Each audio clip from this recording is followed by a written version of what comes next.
Welcome to Bike Comparos. Today we'll be comparing the Royal Enfield Bullet 500 versus the Thunderbird 500. Pricing and features. The Bullet 500 retails for 1.75 lakh rupees on road Delhi, which is 25,000 rupees cheaper than the Thunderbird 500 costing 2 lakh rupees. The Thunderbird 500 gets a lot of additional kit over the Bullet 500. The Bullet 500 has a drum brake at the rear, which is highly inadequate for handling braking duties on such a hefty vehicle. The Thunderbird 500 offers a rear disc as well as an HID projector headlamp and fuel injection, all of which is missing in the Bullet 500. Performance and tractability. Both bikes are powered by the same 500cc engine except for one crucial difference. The Thunderbird 500 is fed via fuel injection while the Bullet 500 uses a carburetor. This has made the Thunderbird mildly more powerful and torquier than the Bullet on paper. But in reality, there is absolutely no difference between the two in terms of performance. Both bikes accelerate to 100 kph in just under 13 seconds and go on to register a top speed of a smidgen over 130 kph. Thanks to a long stroke motor, there is immense grunt at lower RPM, but the engine is incredibly lazy in picking up the revs. As for the refinement, there is none.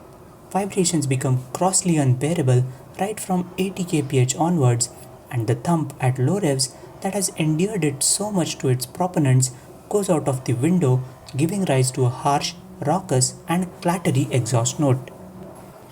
Reliability and after-sales service. It is no secret that Royal Enfield makes the least reliable motorcycles in the market. Worse still, they have been making essentially the same vehicle for over 50 years and still haven't succeeded in sorting out some of the major issues on their bikes. Apart from the excessive vibrations, other issues like rusting, starter motor and other electrical failures, chain sprocket wear out, oil leakages, loosening of spokes, brake wear and wobbling continue to haunt RE to this date.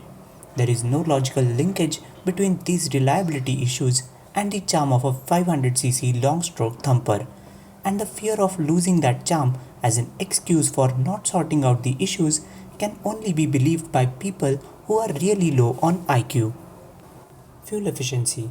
The Thunderbird 500 was just over half a kmpl more efficient than the Bullet 500 in our back-to-back tests. Resale and cost of ownership. The Thunderbird being perceived as a more premium offering, its higher feature count and higher demand from buyers means that it will hold slightly better residual value than the Bullet 500. Overall, this results in a difference of just 10,000 rupees in the overall ownership cost of the two bikes. Comfort and ergonomics. The Thunderbird is wrongly assumed to be more comfortable than the Bullet by most people. But in reality, the Bullet has better ergonomics and seating comfort than the T-Bird. Firstly, Bullet 500's handlebar seat footpeg triangle, configured by Englishmen half a century ago, lends it a natural upright riding position, while the Thunderbird's riding position, with its cruiser-style semi-forward set footpegs coupled to the raised handlebar, makes the rider crouch forward unnaturally, giving it an awkward riding position. Thunderbird's rider's seat curves upward at the back and leads to lower back pain on long rides. Bullet on the other hand has the most comfortable seat of all RE bikes. Handling and ride quality. The Thunderbird 500 is no good around the bends. Its floaty front end and considerable girth makes it quite a handful around twisty roads. Hard cornering is best left to the imagination. The Bullet 500 is even worse because it lacks the beefy swing arm and rear disc brake of the Thunderbird. This makes it an even bigger risk around corners than the T-Bird. For all its so-called touring credentials, both bikes are no better in terms of ride quality as well. That brings us to the verdict. Without getting into whether you should be even thinking of buying a Bullet in the first place, let's just look at which is a better option amongst these two. The Thunderbird 500 has more features and equals the Bullet 500 in terms of total cost of ownership.